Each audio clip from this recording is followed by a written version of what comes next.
আপনাদের সব সমস্যার কথা শুনলাম, কিন্তু এগুলোর সমাধান তো শুধু আমার পক্ষে একা করা সম্ভব নয়, কারণ এর সঙ্গে অর্থ মন্ত্রণালয় এবং আইন মন্ত্রণালয় জড়িত। আমি দু মন্ত্রণালয়ের সঙ্গে বসে এর সমাধান করার চেষ্টা করব। স্যার, এর একটা সমাধান হওয়া দরকার, কারণ যখনই আমাদের অফিস থেকে পরিকল্পনা পাঠানো হয় বিভিন্ন মন্ত্রণালয়ের সঙ্গে সমন্বয়ের অভাবে কাজ ধামাচাপা পড়ে যায়। জানি আবেদ সাহেব, এই সমন্বয়ের অভাবটাই অনেক কাজকে আটকে রাখে। আপনারা অর্গানোগ্রামটা পাঠিয়ে চুপ করে থাকবেন না, 15 দিন পর আবার আমার সঙ্গে দেখা করবেন। ধন্যবাদ স্যার, আমরা ব্যবস্থা করে আর একদিন আসবো। আসুন আপনারা। মেয়েটিকে যেন আল্লাহ বেশ সময় নিয়ে তৈরি করেছেন। একহারা গড়ন, নাক, চোখ, ঠোঁট যেমন সুন্দর, তেমনি ফিগারও অত্যন্ত প্রপোর্শনেট।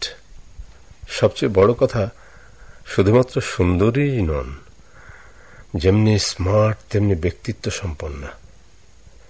এখানে যারা আসে আমাকে ইমপ্রেস করার চেষ্টা করে, কিন্তু মেয়েটি তো আমার দিকে ভালোভাবে দেখলই না।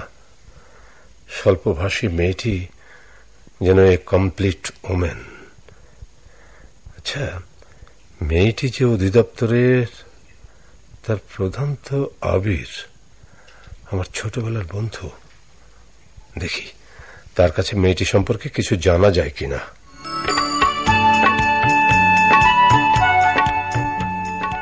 কি ব্যাপার, অয়ন ব্রহ্মচারীর একই হলো? এত মেয়ে দেখার পর আমার দপ্তরে নজর পড়ল। বিশ্বাস করা বীর, আমি ঠিক এমনি একটি মেয়ে মনে মনে কল্পনা করেছিলাম। মনে হয় আমার কল্পনার মেয়েটি যেন আমার সামনে এসে দাঁড়িয়েছে। I dreamed her in imagination and got her practically this time. ভালোভাবেই মরেছিস মনে হয়। মেয়েটি বিবাহিতা অথবা এনগেজ কিনা সব খবর নিয়ে তুই আমাকে জানাস। বিবাহিতা নয় তা তো জানি, কিন্তু অমন সুন্দরী মেয়ে এতদিনও এনগেজ নয় তা কি করে বলবো? আচ্ছা দেখি খোঁজ খবর নিয়ে পরে তোকে জানাবো।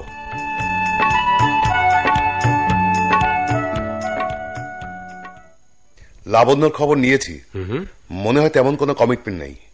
তুই চেষ্টা করে দেখতে পারিস, কিন্তু ভুলে যাস নে তোর বিখ্যাত মা বোনের কথা। যা পার্সোনালিটি, এখনো সামনে গেলে শ্রদ্ধায় ভয়ে মাথা নত হয়ে আসে। তোকে তো খুব ভালোবাসেন, মনে নেই নীনাকে নিয়ে যখন ডুবেছিলি? খালা খালুর ভয়ে মুখ খুলতে পারিসনি, মামনি তো দুই পরিবারকে রাজি করিয়ে দুহাত এক করে দিলেন। সে কথা ভোলার নয়। সত্যি খালাম্মার ব্যক্তিত্বের কাছে আমার জাদ্রেল বাবা মাও কাত হয়ে গেছেন। এখন বাবা মা তো নীনা ছাড়া কিছুই বোঝেন না, বরং আমার চেয়ে নীনার কথার দাম বেশি। বাবা যেন নীনারই সন্তান। আচ্ছা শোন, ওরা যে বিষয়টা নিয়ে এসেছিল না, ওটা তাড়াতাড়ি ফরওয়ার্ড করে পাঠিয়ে দে। আচ্ছা, আমি দু মন্ত্রণালয়ের সঙ্গেই আলাপ করে রেখেছি, মনে হয় কাজটা হয়ে যাবে।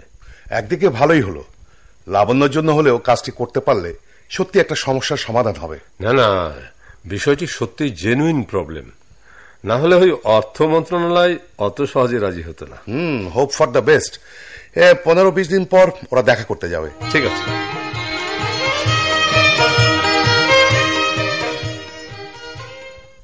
মিসেস ডলি, আজ কোনো মিটিং আছে? জি, সেদিন যারা এসেছিলেন তারা এসেছেন। আজ 11টায় আসার কথা। লিস্টটা দেখি। এই যে স্যার। লিস্টে তো লাবণ্যর নাম নেই। হ্যাঁ শুনুন, আজ আমার জরুরি অন্য একটা মিটিং আছে, ওদেরকে আগামী সপ্তাহে আসতে বলুন। একটা ডেট দিয়ে দিন। Yes sir.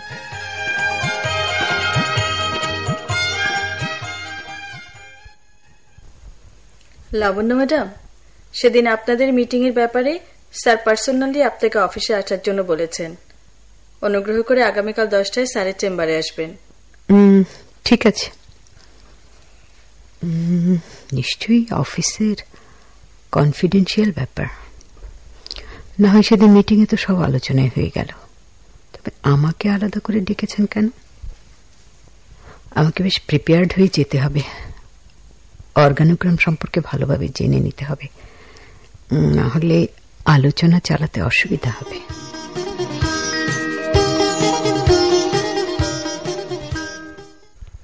আপনি নিশ্চয়ই ভাবছেন আপনাকে কেন ডেকেছি। সেটাই তো স্বাভাবিক। নিশ্চয়ই আমাদের আবেদনে। না, আমি আসলে আপনার সঙ্গে কথা বলার জন্য ডেকেছি। জি, আপনি কি বলতে চাইছেন? আসলে আপনাকে দেখার পর থেকেই আপনাকে খুব জানতে ইচ্ছে করছিল। দেখুন, আপনার আন্ডারেই আমরা কাজ করছি। অফিসিয়ালি আপনি যখন খুশি ডাকতে পারেন, কিন্তু আমাকে জানার জন্য এই ডাকটা একটু অস্বাভাবিক নয় কি? জানি জানি, আমি হয়তো অন্যায় করে ফেলেছি, কিন্তু সত্যি বলছি, আপনাকে দেখে আমার এত ভালো লেগেছিল যে আপনার সঙ্গে ভালোভাবে পরিচিত হওয়ার জন্যই। আমি অবাক হচ্ছি, কিন্তু ইমপ্রেসড হতে পারলাম না। আপনি হননি, কিন্তু আমি তো হয়েছি। আমরা অফিসের কাজে আপনার কাছে এসেছিলাম। কাজটা হলে আমরা সবাই কৃতজ্ঞ থাকব। এবার আমি কি আসতে পারি? আগেই বলেছি, আপনাকে অফিসের কাজে ডাকিনি।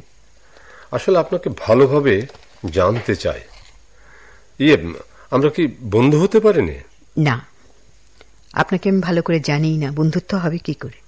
আমার জীবন খোলা বইয়ের মতো, একটু খোঁজ নিলেই আমার সম্পর্কে সব জানতে পারবেন। বন্ধুত্ব বলে কয়ে হয় না, এমনি হয়ে যায়। আসি। আমার কার্ডটা নিন, অনুগ্রহ করে ফোন করবেন। আমাকে আপনার পছন্দ হয়েছে, আপনাকে আমার নয়। আমাকে কনভিন্স করতে হলে আপনি ফোন করবেন। আসি।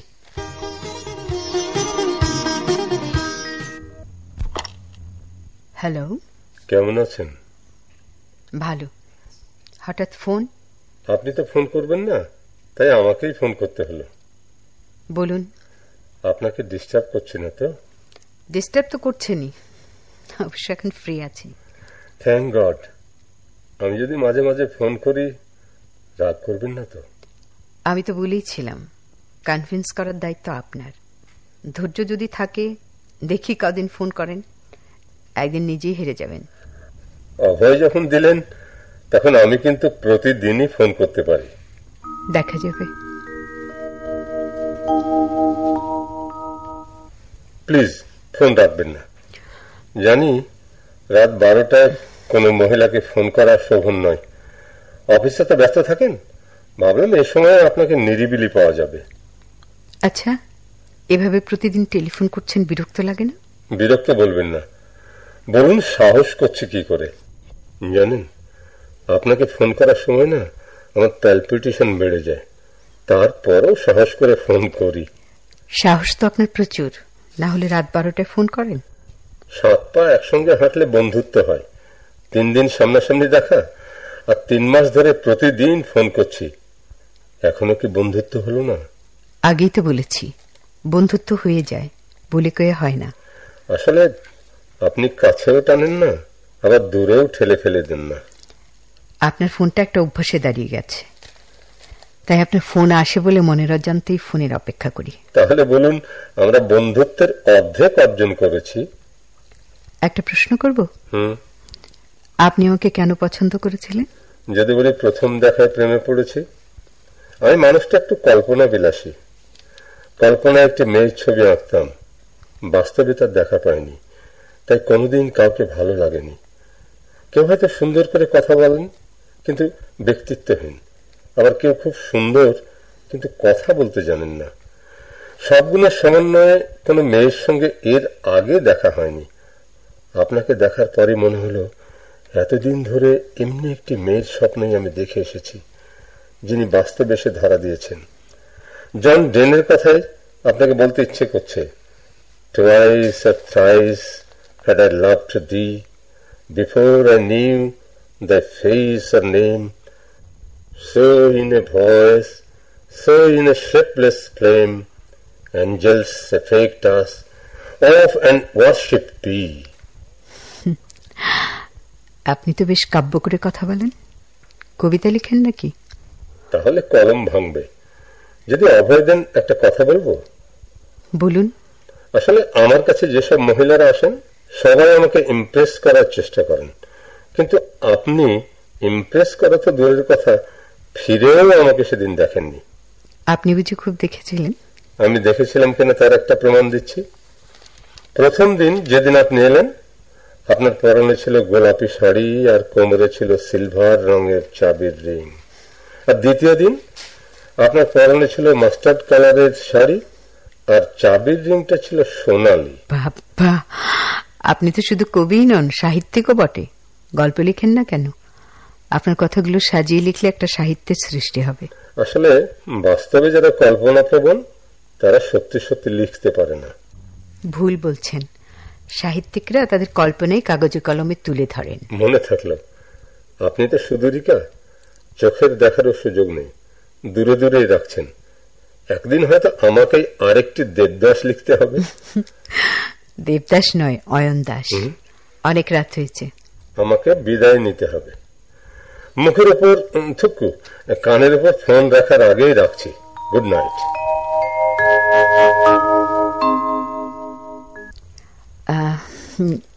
আমার বান্ধবী অদিতি হঠাৎ বগুড়ায় বদলি হয়ে গেল। ওতে ওর খুব অসুবিধা হবে। অ্যাকচুয়ালি সেজন্য আপনার সাহায্য চাইতে এসছি। কেন? আপনারা তো আমাদের সমান অধিকার দাবি করেন। আমরা যদি বদলি হতে পারি, আপনারা পারবেন না কেন? আপনারা বদলি হলে বউকে বাক্স পেট্রার মতো সাথে নিয়ে যান, কিন্তু বউরা বদলি হলে স্বামীরা যায় কি? তাছাড়া বাইরে একা মহিলার সিকিউরিটি দিতে পারবেন? আমি তো ভুলেই গিয়েছিলাম যে আমি মিস লাবণ্য মির্জার সঙ্গে কথা বলছি। ঝগড়া পরে হবে। নিন, কফি নিন। কি হলো? কাজ হবে, আগে কফি নিন। অদিতির বসের সঙ্গে এক্ষুনি কথা বলছি। ধন্যবাদ।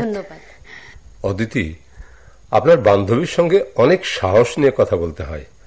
আপনার সঙ্গে যদি মাঝে মাঝে ফোনে কথা বলি, রাগ করবেন না তো? এতে রাগ করার কি আছে? এবারে উঠতে হয়, 3টা একটা মিটিং আছে। আচ্ছা, অদিতিকে মাসে একবার করে বদলি করলে কেমন হয়? মানে? গত 5 মাসে আজ এই মহিলার দেখা পেলাম। অদিতির জন্য তদবির করতে প্রতি মাসে একবার দেখা হবে, কি বলেন? দেখা হয় না বলেই তো এত দেখার ইচ্ছে। আমার বান্ধবী দুর্লভ, তাই তো দুর্লভকে পাওয়ার এত প্রচেষ্টা। এখন আমাকে খোশামত করবেন, দেখি কি করতে পারি। আমি আপনার কাছে কৃতজ্ঞ থাকব। দেখা যাবে। আজ আসি।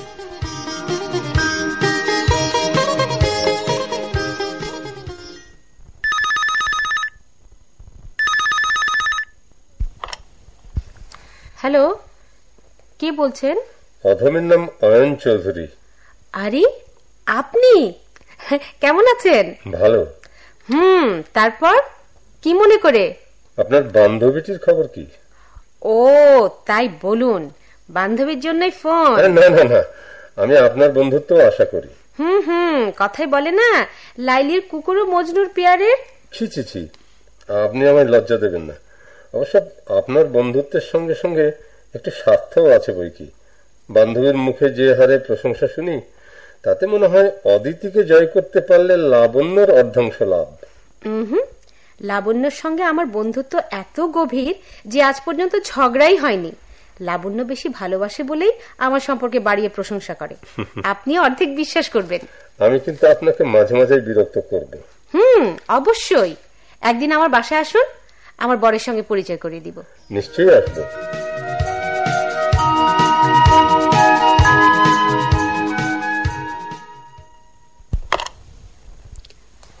এতদিন কোথায় ছিলেন? কেন, ফোনের প্রতীক্ষা করছিলেন? না, সবসময় ফোন করেন তো। হঠাৎ কদিন সারা শব্দ নেই, ভাবলাম অসুখ করলো না তো। তাহলে আমার জন্য ভাবনা হচ্ছিল বলুন? জলজন্ত মানুষটা কদিন ধরে গায়েব, চিন্তা হবে না? এতেই আমি খুশি। লুকোতে পারবেন না, একটু একটু মায়া লাগছে, কি বলেন? কি হয়েছিল? 1 মাসের জন্য বাইরে যাচ্ছি, কটা দেশ ঘুরতে হবে, পেপার রেডি করতে হচ্ছে, তাই খুব ব্যস্ত ছিলাম। সকাল 7টায় ফ্লাইট। এখন তো 5টা বাজে, কখন যাবেন? ভয় নেই, প্লেন আমাকে রেখে উঠতে সাহস পাবে না। আজ আর ঘুম হলো না, তবে প্লেনের স্বপ্ন দেখে কাটিয়ে দেব। আপাতত এটুকু সান্ত্বনা নিয়ে যাচ্ছি, আমার জন্য একজন অন্তত ভাবতে শুরু করেছে। এসে যোগাযোগ করব। ভালো থেকো।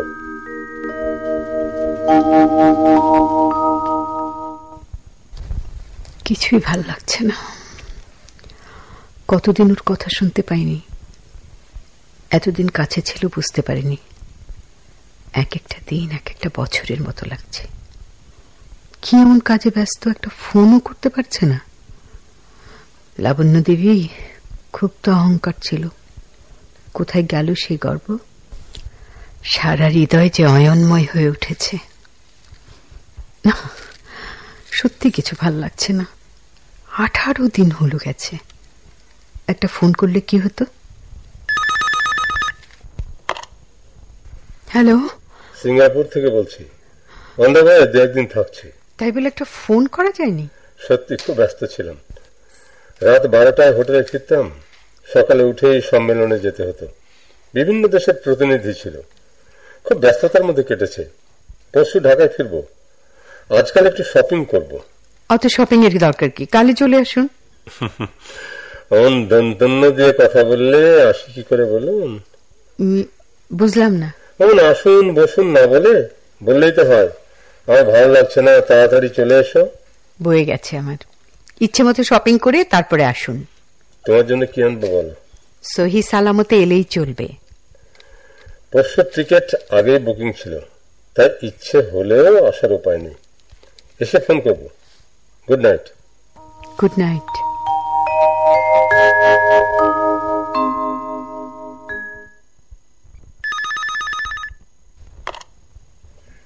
কখন ফিরলেন? কিছুক্ষণ আগে। কি করে বুঝলে আমার ফোন? এত রাতে আপনি ছাড়া কে ফোন করবে? কেন, আমার মতো কত পাগল রয়েছে। এক পাগলের রক্ষে নেই, আবার কত। সত্যি করে বলবে? আমাকে ভাবছিলে তাই না? একটুও না। আসলে তুমি মনের কথা বলতে চাও না। সব কথা বলতে হয় না, মন দিয়ে বুঝে নিতে হয়। টেলিফোনে কি মনের কথা বোঝা যায়? সামনে থাকলে চেহারা দেখে কিছু আন্দাজ করা যেত। কেন? সেদিন না বলেছিলেন এতদিন ধরে আপনার প্রলাপ যখন সহ্য করেছি, তখন নিশ্চয়ই হৃদয়ের কোণে আমার একটা স্থান আছে। যদি বলি একটু নয়, পুরো হৃদয় জুড়ে আছো। সত্যি বলছো তো? আমি যে নিজের কানকে বিশ্বাস করতে পারছি না। একটু ভালো করে বলো। তুমি কথা বলায় এত কৃপণ কেন?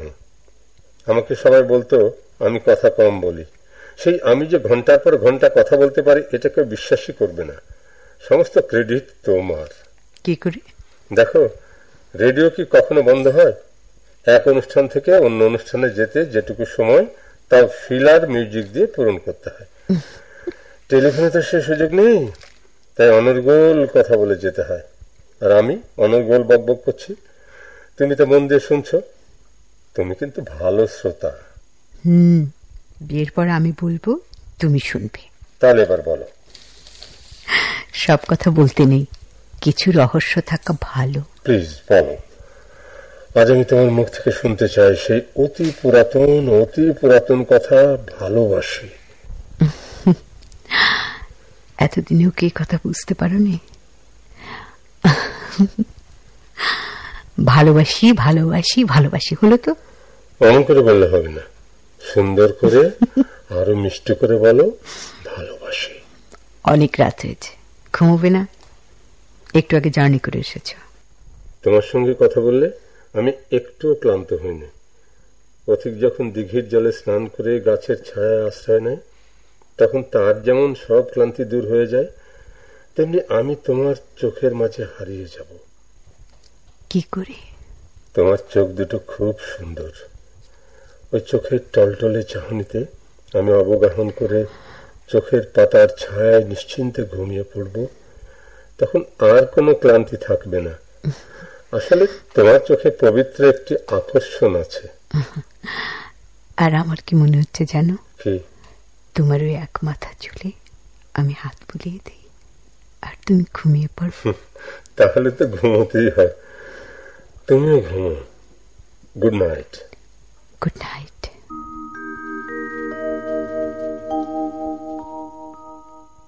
চলো না একদিন লং ড্রাইভে যাই, তারপর রেস্তোরাঁয় খেয়ে বাড়ি ফিরবো। না না না, তোমাকে টিভিতে সবাই দেখে, চেনা ফিগার। আমি তোমার মতো অত বড় চাকরি না করলেও আমারও একটা পরিচিতি রয়েছে। বিশেষ করে মিডিয়ার অনেকেই আমাকে চেনে। কোন রকম স্ক্যান্ডাল হোক আমি চাই না। একেবারে বরের বেশি এসে রাজকন্যা বরণ করে নিয়ে যাও। তার মানে দেখা সাক্ষাৎ বন্ধ। এই পৃথিবীতে বোধহয় আমরাই প্রথম জুটি যে বছর পেরিয়ে যাচ্ছে কিন্তু দেখা সাক্ষাৎ নেই। ফোনের ভরসায় কাছাকাছি এসেছি। ভাগ্যিস ফোনের আবিষ্কার হয়েছিল। গ্রাহাম বেলকে ধন্যবাদ, মাঝে মাঝে ভয় হয় তোমাকে হারিয়ে ফেলবো না তো। ভালোবাসায় বিশ্বাস থাকলে 1 বছর কেন, বছরের পর বছর দেখা না হলেও ভালোবাসা বেঁচে থাকে। আর ভালোবাসায় যদি না থাকে তাহলে প্রতিদিন কেন, প্রতি ঘন্টায় দেখা হলেও ভালোবাসা নাও টিকতে পারে। ভালোবাসার মূল ভিত্তি হলো বিশ্বাস। সেই বিশ্বাস আমার আছে। আমি জানি তুমি দুর্লভ, তাই যখন তোমাকে পেয়েছি তখন যেমন আমার হৃদয়ে ভরে গিয়েছে, তেমনি কেন জানি না সবসময় তোমাকে হারানোর ভয় আমাকে আচ্ছন্ন করে রাখে। হয়তো দেখা পাই না বলে এই ভয়। আমি দুর্লভ নই, আমার উপর বিশ্বাস রাখো। আমি তোমার ছিলাম, তোমার আছি, তোমারই থাকবো।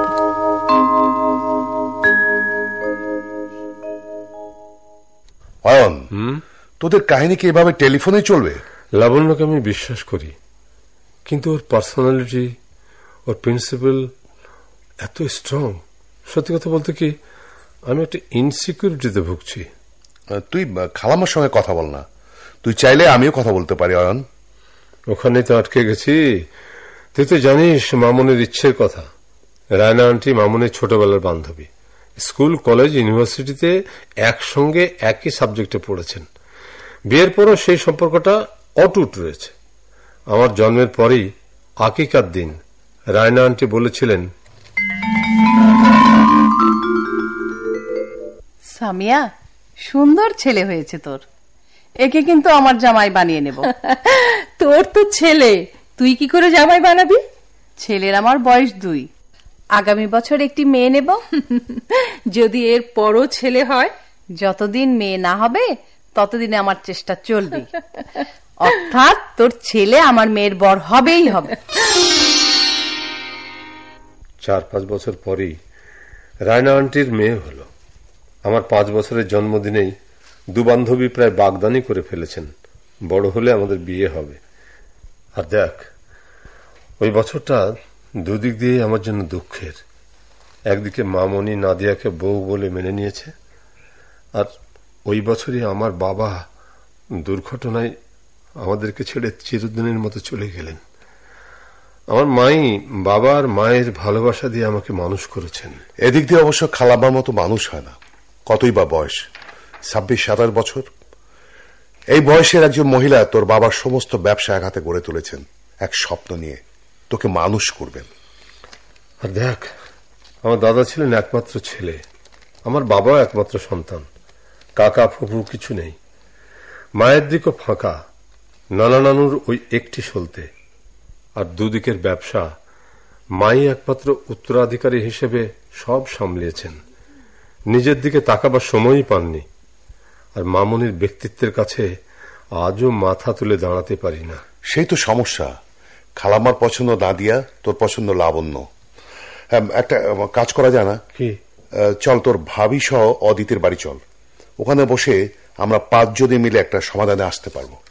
5 জন আবার কে? কেন, তুই, আমি, নীনা, অদিতি আর ওর বর। ওর বরের সঙ্গে ফোনে আলাপ হয়েছে, মনে হলো খুব রসিক। এক কাজ কর, তোর বাড়িতে 2 জনকে দাওয়াত কর, আমিও এলাম। তাহলে লাবণ্য বাদ যায় কেন? অসম্ভব। ও যখন জানবে আমরাও যাচ্ছি, তখন সে আসবেই না।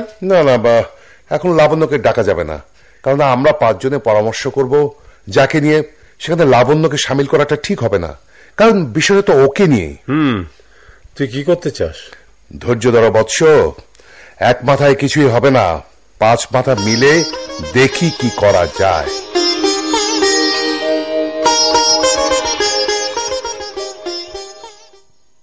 আচ্ছা, এটা কেমন হলো?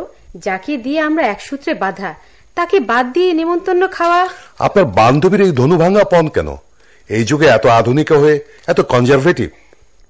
আসলে তা নয়, ভাই বোনদের মধ্যে সবার বড়, আদুরে, ঘরে বাইরে সবার যেমন প্রিয়, তেমনি সবাই খুব সম্মান করে। আর এই সম্মানটাকে ও খুব বড় করে দেখে। একসঙ্গে সবাই মিলে হইচই করলে সম্মানহানি ঘটে নাকি? আপনার আমার লেজ কাটা, তাই ভয়ের কিছু নেই। ওরা দুজনেই এলিজেবল ব্যাচেলার, তার উপর দুজনেরই বেশ পরিচিতি আছে, তাই এটা বেশি বাড়াবাড়ি।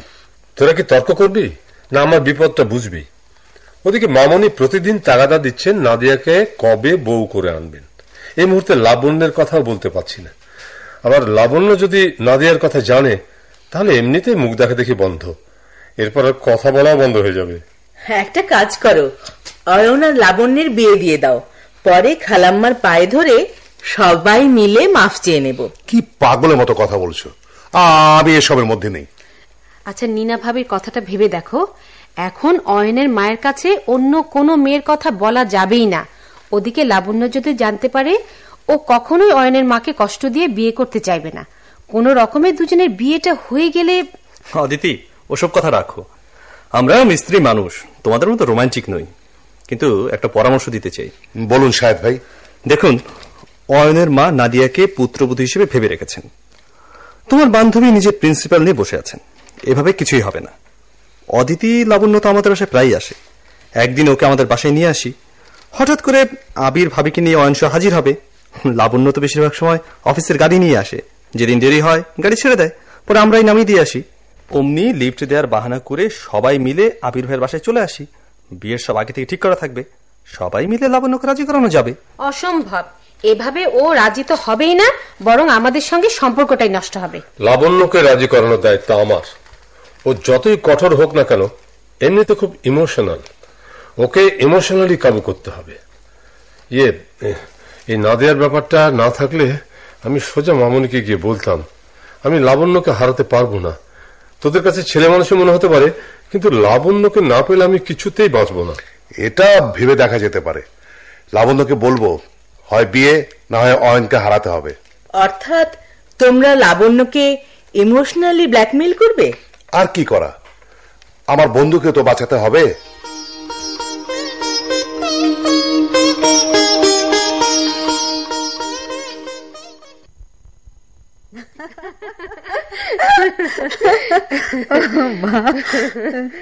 আদিতি, আজ তোর বাসায় অনেক মজা হলো, এবার যাই রে, যেতে হবে। আজ ছুটির দিন, লাঞ্চ সেরে বিকেলে যাবি। এখন চল, তোর ভাই সহ গল্প করি। সে কি? কে? আরে আপনারা? লাবণ্য, দেখ কারা এসছে। অয়ন ভাই, আবির ভাই, নীনা ভাবি। আসুন আসুন, ভেতরে আসুন। ভালোই হয়েছে, লাবণ্য আসবে বলে আমি নিজে রান্না করেছি। আপনারা এসছেন, সবাই মিলে একসঙ্গে লাঞ্চ করা যাবে। না না, ঝামেলার কোনো দরকার নেই। রাখুন তো, রান্না করাই আছে, খেয়ে দিয়ে সবাই লং ড্রাইভে যাবে।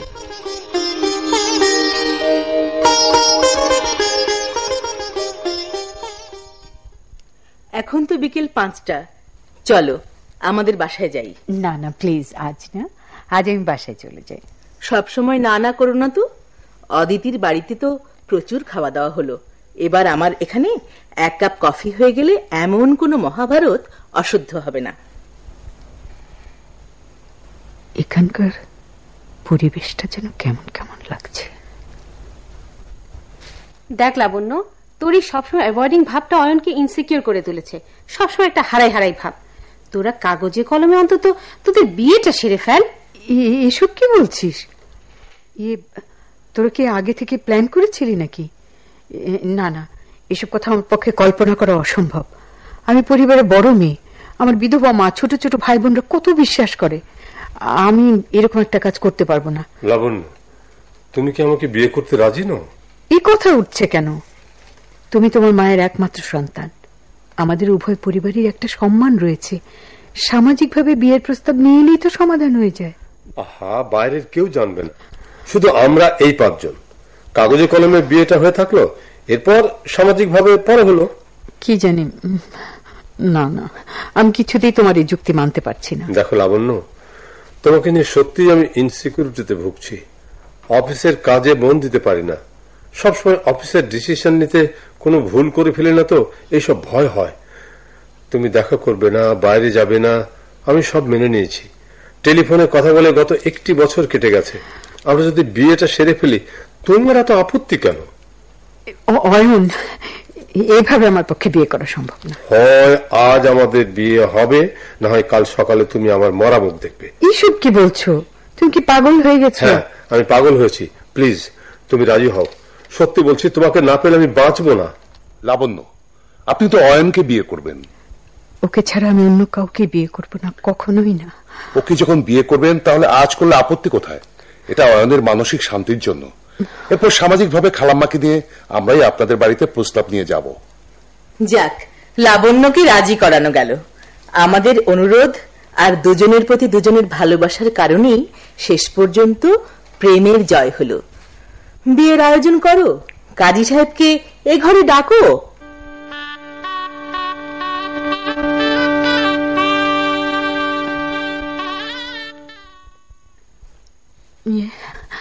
আমি এখনই বাসায় চলে যাব। কিছুক্ষণ থাকো না, কোনোদিন তো দুজনের সামনাসামনি কথা বলার সুযোগ পাইনি। আজ নয় কিছুক্ষণ আমার সঙ্গে কাটালে রাতের ডিনার শেষে তোমাকে বাসায় পৌঁছে দেবো। অয়ন, সত্যি মানসিকভাবে সহজ হতে পারছি না। যা হয়ে গেল এর জন্য আমি মোটেও প্রস্তুত ছিলাম না। মায়ের প্রতি একটা অপরাধ বোধ কাজ করছি। প্লিজ প্লিজ আমাকে বাসায় পৌঁছে দাও। ঠিক আছে, আমি তোমার মানসিক অবস্থা বুঝতে পারছি। চলো তোমাকে পৌঁছে দিয়ে আসি।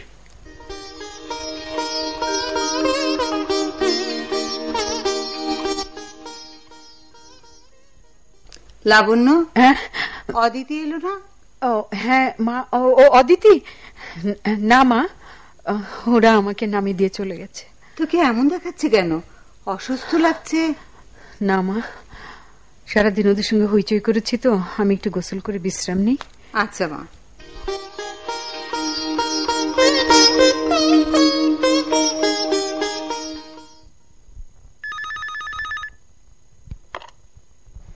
হ্যালো, কি করছো? ঘুমিয়ে পড়েছিলাম। আমার তো ঘুম আসছে না। অত তাড়াতাড়ি চলে গেলে কেন? কোনদিন দুজনে একান্তে কথা বলার সুযোগ পাইনি। একটু থাকলে কি হতো? মাকে বলে এবার বিয়ের প্রস্তাব পাঠাও। অনুষ্ঠান হয়ে গেলে তখন অনেক কাছে পাবে। আমি তো এখনই স্বপ্ন দেখা শুরু করেছি। জেগে জেগে স্বপ্ন দেখছো? হ্যাঁ, বাসর ঘর খুব সুন্দর করে ফুলে ফুলে সাজানো। বিয়ের পোশাক ছেড়ে তুমি সাধারণ ঘুমানোর পোশাকে আমার সামনে এসে বসেছ, আর আমি খুব রোমান্টিক মুডে আছো। আগে তো এভাবে কথা বলতে না। তখন তো টাইগ্রেসের সঙ্গে কথা বলতাম, মেপে মেপে কথা বলতে হতো। এখন তো বিয়ে করা বউয়ের সঙ্গে কথা বলছি। ওরে পাজি, রাত অনেক হয়েছে, এবার ঘুমিয়ে ঘুমিয়ে স্বপ্ন দেখো। Good night.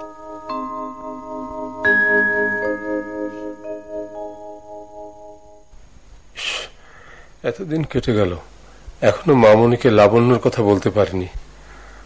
ওদিকে বিয়ের জন্য মাও বেশ চাপ দিচ্ছেন। অয়ন, কি বলছো মা? রায়না খুব করে বলছিল নাদিয়ার সঙ্গে তোর বিয়েটা যত তাড়াতাড়ি সম্ভব হয়ে যাক। কেন একই কথা বারবার বলছো মা? আমি অনেকবার তোমাকে বলেছি তা কোনো রকমই সম্ভব নয়। নাদিয়াকে বিয়ে করার প্রশ্নই ওঠে না। আমি কথা দিয়েছি, আর তুই ভালো করে জানিস আমার কথা নড়চড় হবে না। এতদিন তোর কোনো মেয়েকে পছন্দ হয়নি। রায়নার সঙ্গে কথা হলেও আমি সিরিয়াস ছিলাম না। ভেবেছি এই যুগের ছেলে মেয়ে তোরা তোদের নিজ নিজ মতামত থাকবে, আর তোর যথেষ্ট বয়সও হয়েছে। ওদিকে নাদিয়াও এতদিন ধরে তোকে স্বামী হিসেবে ভেবে রেখেছে। সেদিন রায়না বেশ সিরিয়াসলি বলল, আজ নাদিয়ার এতদিনের স্বপ্নভঙ্গ হলে মেয়েটি একটা কিছু করেও বসতে পারে। রায়না আমার ছোটবেলার বান্ধবী, ওকে আমি কষ্ট দিতে পারবো না। আমি কথা দিয়েছি, সে কথা আমাকে রাখতেই হবে। তুমি আমাকে না জানিয়ে কথা দিয়ে ফেললে? কথাটা অনেক দিনের, এখন শুধু ফাইনাল করেছি। তোমাকে আগেও বলেছি এটা সম্ভব নয়। তুমি কালই রায়না আন্টিকে বারণ করে দাও। আমি আজকের এই দিন দেখার জন্য তোকে মানুষ করেছিলাম। আমি যা বলেছি তাই হবে। নাদিয়াকেই তোর বিয়ে করতে হবে।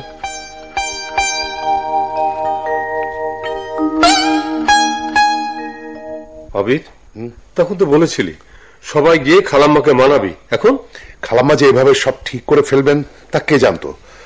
তুই খালাম্মাকে লাবণ্যর বিয়ের কথাটা বলে ফেললা। এই মুহূর্তে বলা যাবে না। তুই তো জানিস মামনের হার্টের প্রবলেম আছে। সারা জীবন আমি ওর অবাধ্য হইনি। এই মুহূর্তে আমি কিছু করে বসলে হঠাৎ কিছু একটা হয়ে যেতে পারে। মামনির ভালো মুড দেখে একসময় লাবণ্যর কথা বলবো। আমার এই বিশ্বাস আছে লাবণ্যকে দেখলে মামনি নিজেই ওকে আপন করে নেবেন। প্রবলেম হলো মামনির ওই কথা দেয়াটা। তুই লাবণ্যকে সবকিছু খুলে বল। আমার বাসায় একটা পার্টির ব্যবস্থা করি, সেখানে খালাম্মা এবং লাবণ্যকে নিয়ে আসবো। ওখানে দুজনে পরিচয় করিয়ে দেব। লাবণ্যকে খালাম্মার পছন্দ হবেই। তুই সুযোগ ও সময় দেখে খালামাকে সব খুলে বলিস। আমরাও থাকবো, সবাই মিলে বললে খালামা সব মেনে নেবেন। তুই বরং লাবণ্যকে ম্যানেজ কর। আমার তো একটাই ভয়, সব শুনে ও রিয়েক্ট না করে বসে। রিয়েক্ট করবে কেন? বিয়ে করাবো।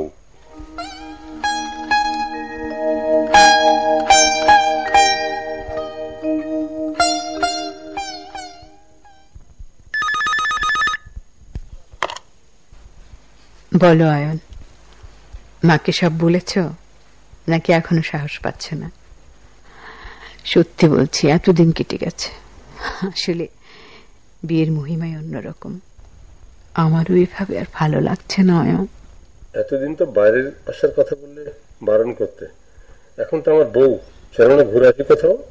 কাগজে কলমে আমরা স্বামী স্ত্রী, বাইরের জগতে আমাদের স্ট্যাটাস একই, শুধু পার্থক্য এই এখন চাইলেও আমার কাছ থেকে সরে যেতে পারবে না জানাব। কি বলছো?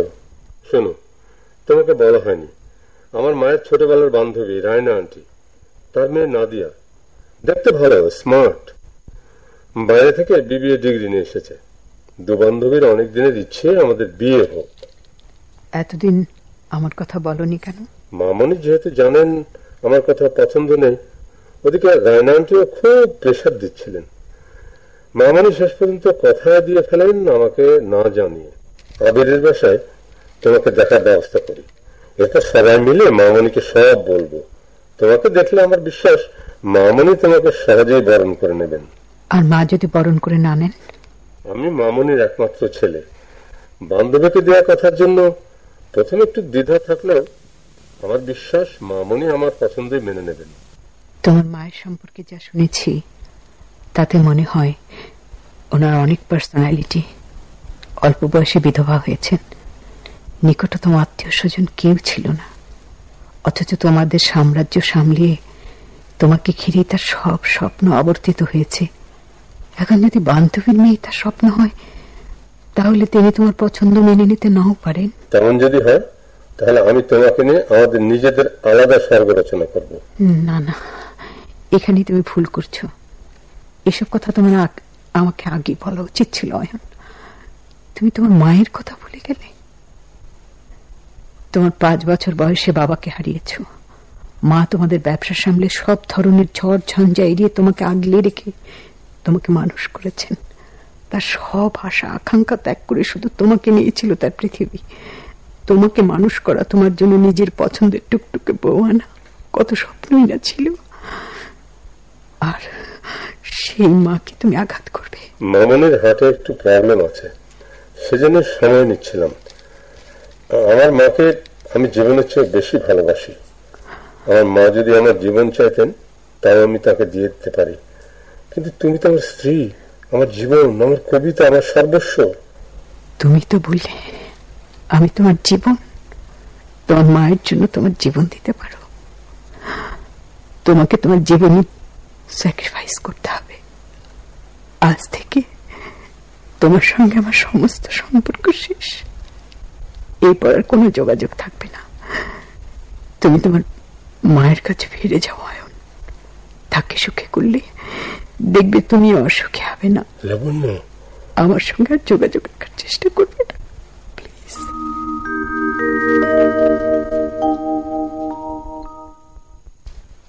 এ বিয়ে আমি করব না। নাদিয়া যদি পৃথিবীর শেষ মেয়ে হয় তাহলে আমি এ বিয়ে করব না। আমি কথা দিয়েছি, আজ পর্যন্ত আমার কথার বরখেলাপ হয়নি। কথা দিয়ে কথা রাখা আমার ধর্ম। তবে তুমি তোমার ধর্ম পালন করো, কিন্তু এজন্য আমাকে হারাতে হবে। কি? তুই আমাকে এ কথা বলতে পারলি? এজন্য কি সারা জীবন সব ত্যাগ করে তোকে আমি মানুষ করেছি? সব ত্যাগের বিনিময়ে কি তোমার বান্ধবীর মেয়েকে বিয়ে করে তোমার ঋণ শোধ করতে হবে মা? কি বললি তুই? তুই তুই অয়ন আমাকে এই কথা বললি? মায়ের ঋণ শোধ করবি তুই? মায়ের ঋণ? মামনি, মামনি, মামনি।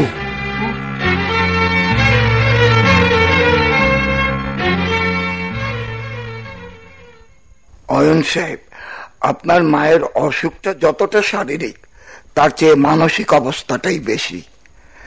এমন কিছু করা ঠিক হবে না যাতে তিনি কোন রকম মানসিক আঘাত পান। খুব সাবধানে চলতে হবে।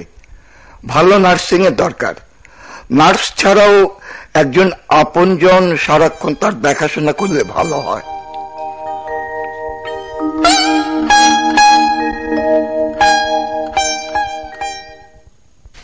অয়নের মা এত অসুস্থ। আবির ভাই, আমি এই সময় আমার শাশুড়ির সেবা করতে চাই। আমি 1 বছর ছুটি নেব, বাসায় জানাবো অফিসের কাজে বাইরে যাচ্ছি। আপনি আবির ভাই, আমি গভর্নেন্স পরিচয় দিয়ে আমি মায়ের কাছে থাকবো। আপনি আমাকে প্লিজ সাহায্য করুন। ঠিক আছে, আমি অয়নের সঙ্গে বসে একটা ব্যবস্থা করব।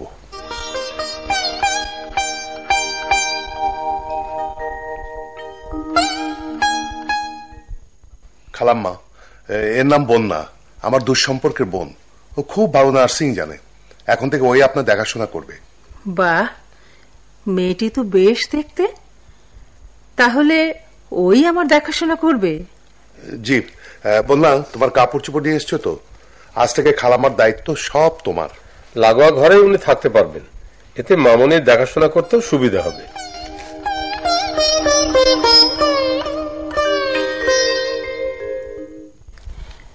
বন্যা কিন্তু খুব চমৎকার গান গায়।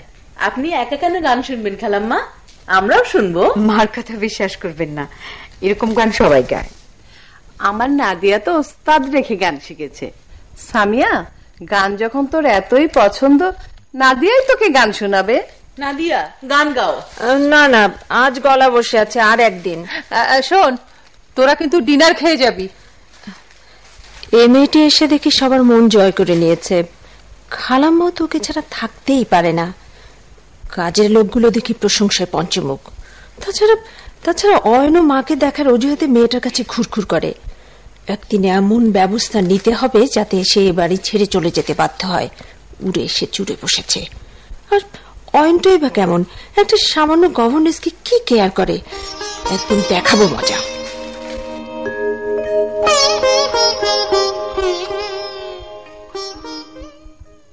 এই, 1 গ্লাস পানি আনো তো। ময়নার মাকে বলুন, এনে দেবে। কেন, তুমি পারো না? নিশ্চয়ই পারি, কিন্তু এটা আমার কাজ নয়।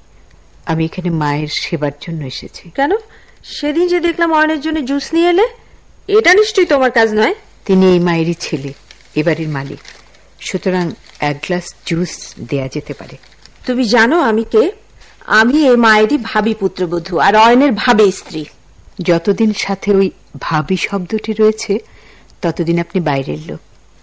আমার এখানে থাকাকালীন সময়ে ভাবি শব্দটি যদি ঘুচে যায়, তখন না হয় আপনি ওকে আদেশ করবেন। তোমার তো সাহস কম না? এক চড়ে। তোমারও সাহসের বলিহারি নাদিয়া। তুমি ওনাকে মারার জন্য হাত তুলেছ, তোমার হাতটা এখন আমার হাতে, আর কখনো এরকম করবে না। একটা কাজের মেয়ের জন্য তুমি আমার সঙ্গে এমন করতে পারলে? ভুলে যেও না, বন্যা আমার বন্ধু আবিরের আত্মীয়া। এখানে সে আমার মায়ের সেবা করতে এসেছে। আমার মায়ের সেবা যিনি করেন তার মর্যাদা অনেক বেশি। কি হয়েছে তোদের, আবার কি হলো? না, বেশি কিছু হয়নি মা। তুমি যখন ঘুমিয়েছিলে তখন তোমার বান্ধবীর মেয়ে নাদিয়া বন্যার গায়ে হাত তুলেছিল। ছি নাদিয়া, আমি তোমার কাছ থেকে এটা আশা করিনি। তুমি ওর পক্ষে কথা বলছো? ঠিক আছে, আমি চলে যাচ্ছি।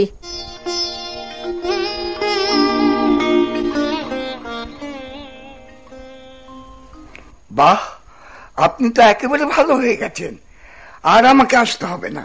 আজ আপনার জন্যই মামুনি ভালো হয়ে উঠেছেন। আমি কিন্তু ক্রেডিটটা বন্যাকেই দিতে চাই। আমি অনেক নার্স দেখেছি, কিন্তু বন্যা যেভাবে রাত দিন সেবা করেছে, আপনার মা কিন্তু ওর সেবাতেই এত তাড়াতাড়ি ভালো হয়ে গেছেন। প্রথমে যে অবস্থা দেখেছি, সত্যি কথা বলতে কি আমি নিজেও ঘাবড়ে গিয়েছিলাম। এখন উনি সম্পূর্ণ সুস্থ। আজ আমি চলি, মাঝে মাঝে এসে দেখে যাব। মা যখন ভালো হয়ে গেছেন, এবার আমিও বিদায় নিতে চাই। তার মানে আমার সুস্থ হয়ে ওঠাটা ঠিক হয়নি? তুমি কিছুতেই যেতে পারবে না, না হয় আমি আবার অসুস্থ হয়ে পড়ব। না না, আল্লাহ মাফ করুক, আপনি আর অসুস্থ হবেন না খালাম্মা। তুমি না থাকলে আমি সত্যিই আবার অসুস্থ হয়ে পড়ব। বন্যা, তুমি যেতে পারবে না। মার সুস্থ হওয়া উপলক্ষে পার্টি হবে, সেখানে তোমার তো থাকতেই হবে। 1 মাস হতে যাচ্ছে, আমার পক্ষে আর থাকা সম্ভব নয়। এবার কিন্তু আমাকে যেতেই হবে। দেখো মা, তুমি আমার মেয়ের মতো, তোমাকে বাদ দিয়ে কোনো অনুষ্ঠান নয়।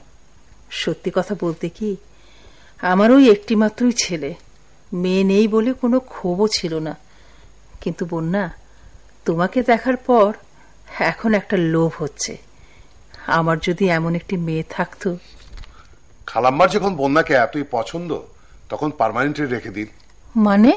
আপনার একটি মাত্র ছেলে, বন্যাকে রাখতে হলে একটাই রাস্তা, তাহলে ওকে পুত্রবোধ করে নিন। এসব কি আজে বাজে কথা বলছো? আবির কি পাগল হয়ে গেলে? একটা গভর্নেন্সকে নিয়ে এই ধরনের কথা বলতে লজ্জা করলো না? বন্যা প্রফেশনাল নার্স নয়, আগেই বলেছি। ও আবিরের বোনের মতো। খালাম্মা অসুস্থ হয়ে পড়লে, অয়ন যখন পাগলের মতো হয়ে পড়েছিল, তখন আবির বোনকে খালাম্মার সেবার জন্য নিয়ে এসেছে। এত তর্কের দরকার কি? অয়ন, তুই কি বলিস? আমার বোনকে খালাম্মার পুত্রবোধ করলে তোর আপত্তি নেই তো? আমার কোনো আপত্তি নেই। আমার আপত্তি আছে। আমি মায়ের সেবা করতে এসেছি, মা সুস্থ হয়ে উঠেছেন, এখন আমি চলে যাব। তোমাকে যেতে দিচ্ছে কে বলো তো? ভুলে যেও না, তুমি আমার বিবাহিত স্ত্রী। কি এসব কি বলছিস তুই? বন্যা তোর স্ত্রী? হ্যাঁ মামুনি, তোমার সেবার জন্যই ও গভর্নর সেজে এখানে এসেছে। আমি সব বলছি খালাম্মা।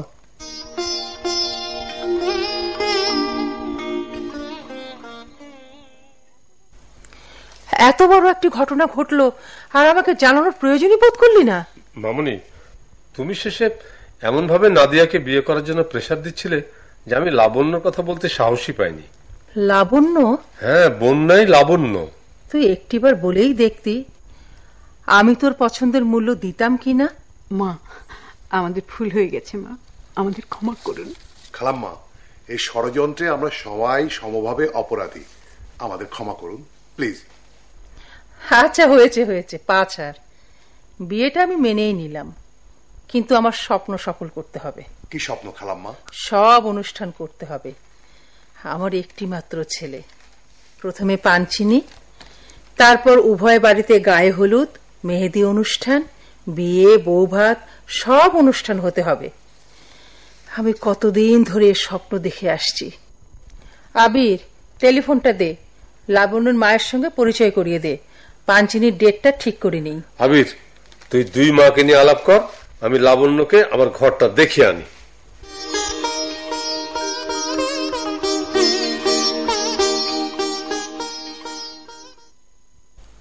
বাহ, তোমার ঘরটা তো ভারী সুন্দর। তোমার নয়, বলো আমাদের ঘর। আমি তো আমার মতো সাজিয়েছি, তুমি এসে তোমার মতো করে বদলে নিও। বাবা, এত কাছে থেকে এত দূরে ছিলে, ভালো করে কথাও বলতে না। এতদিন মায়ের প্রতি কর্তব্য করেছ, এবার স্বামীর প্রতি কর্তব্যটা হয়ে যায়। মা কি বলেছেন মনে আছে? কি? বিয়েটা মেনে নিয়েছেন ঠিকই, কিন্তু অনুষ্ঠান ফের পহলে সে, পানচিনি, বাসর ঘর, দেন হানিমুন। সুতরাং হোল্ড ইউর টাং। হ্যাঁ, বিয়ে হলেও এখন আমাদের প্রাক বিবাহ যুগ, আপন হয়েও অধরাই হয়ে থাকবে। মধুচন্দ্রিমায় সব সুদে আসলে, এখন শুধু প্রতীক্ষার পালা। কথাই বলে না, সবুরে মেয়া ফলে, প্রতীক্ষার ফল অনেক মিষ্টি। তাহলে আমার দেখা সাক্ষাতের আর্জিটুকু? তথাস্তু, আর্জি গ্র্যান্টেড।